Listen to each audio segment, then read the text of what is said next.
Step back in time with me to April 10th, 1912. The air is electric with excitement. We're in Southampton, England, standing before a true marvel of engineering, the RMS Titanic, the ship of dreams. Thousands of people from every walk of life are gathered, their faces a mixture of awe, hope, and anticipation.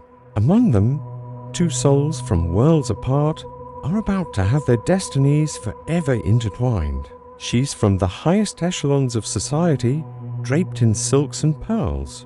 A world of privilege and expectation her gilded cage. Every step she takes is watched. Every word she speaks is judged. For her, the Titanic is just another opulent setting for a life already planned out. A life devoid of true passion. She gazes at the colossal ship, but her eyes reflect a deep-seated loneliness, a yearning for something more, something real. She feels trapped, a beautiful bird in a golden cage, sailing towards a future she didn't choose. Then there's him. He's from the other side of the tracks, quite literally. He's a world away from the polished decks of first class, with little more than the clothes on his back and a sketchbook full of dreams. He won his ticket in a lucky hand of poker just moments before departure. For him, this isn't just a voyage, it's a gateway to a new life, a symbol of freedom and endless possibility in America. His spirit is untamed, his eyes full of a fire and a hunger for life that she's never seen before.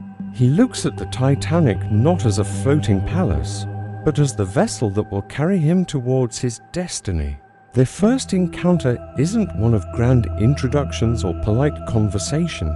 It's a stolen glance across the bustling deck. As the ship pulls away from the shore, a symphony of farewells filling the air, their eyes meet. In that fleeting moment, something powerful and unspoken passes between them. He sees past her expensive hat and fine coat to the vulnerability in her eyes. She sees past his worn clothes to the fierce independence and genuine joy for life that radiates from him. It's a spark, a silent acknowledgement that they see each other, truly see each other for who they are beneath the surface. This isn't just a meeting of two people, it's a collision of two worlds. Up on the first-class promenade, life is a delicate dance of etiquette and opulence. The clinking of crystal glasses, the soft strains of the orchestra, the hushed conversations about wealth and status. It's a world of rigid rules and unspoken codes. Down in the vibrant, chaotic world of steerage, it's a different story entirely. Laughter, folk music, and the lively chatter of a dozen different languages fill the air. It's a community bound by shared hopes and dreams, a world bursting with raw, unfiltered life. Our young artist, drawn by an invisible thread, finds himself wandering the upper decks, a place he technically doesn't belong. He's an observer, capturing the world in his sketchbook. And that's when he sees her again. She's standing at the stern, watching the churning wake of the ship, a solitary figure against the vast, open ocean. She looks so beautiful, yet so incredibly sad. He's captivated, not just by her beauty, but by the profound melancholy that surrounds her. He hesitates.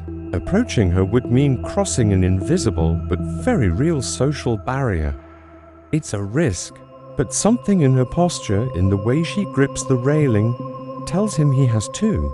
He walks towards her, his heart pounding. There's no grand plan, no clever line, just a simple, human impulse to connect. Their first words are tentative, cautious. He speaks with an honesty and directness she's never encountered in her circles. He doesn't care about her family name or her fortune. He asks her what she's thinking, what she's feeling. He talks about the sky, the sea, the feeling of the wind. Simple things, but things she's never truly stopped to notice. She's taken aback by his forwardness, yet refreshingly intrigued. For the first time, someone is speaking to her, not to her social standing. As they talk, the layers begin to peel away. She finds herself opening up, sharing a glimpse of the suffocation she feels. He listens, really listens, with an empathy that disarms her. He shows her his drawings, his world of passion and art, a world so different from her own. Through his eyes, she starts to see the ship not as a prison, but as a place of wonder. He sees the intelligent, spirited woman behind the polished facade. This first meeting sets the stage for everything that is to come. A palpable tension hangs in the air between them, a mix of fascination, attraction, and the thrilling danger of the forbidden. Every glance, every shared smile across a crowded room is charged with meaning. They are from different planets that have somehow found themselves in the same orbit, circling each other, drawn by a gravitational pull they can't explain or resist. The Titanic itself becomes a character in their story. We feel the historical reality of 1912, the stark contrast between the lavish suites of the wealthy and the cramped.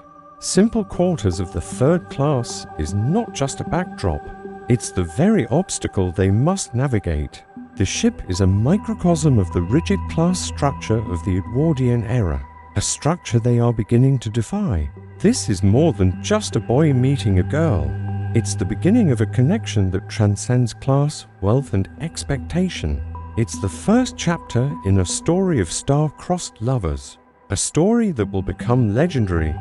It's a testament to the idea that love can blossom in the most unlikely of places, even on a majestic ship sailing towards an unforeseen destiny. The first notes of a beautiful and ultimately tragic symphony have been played. Their journey has just begun, and the world will never be the same for either of them. Thank you for joining me on this journey back to the Titanic.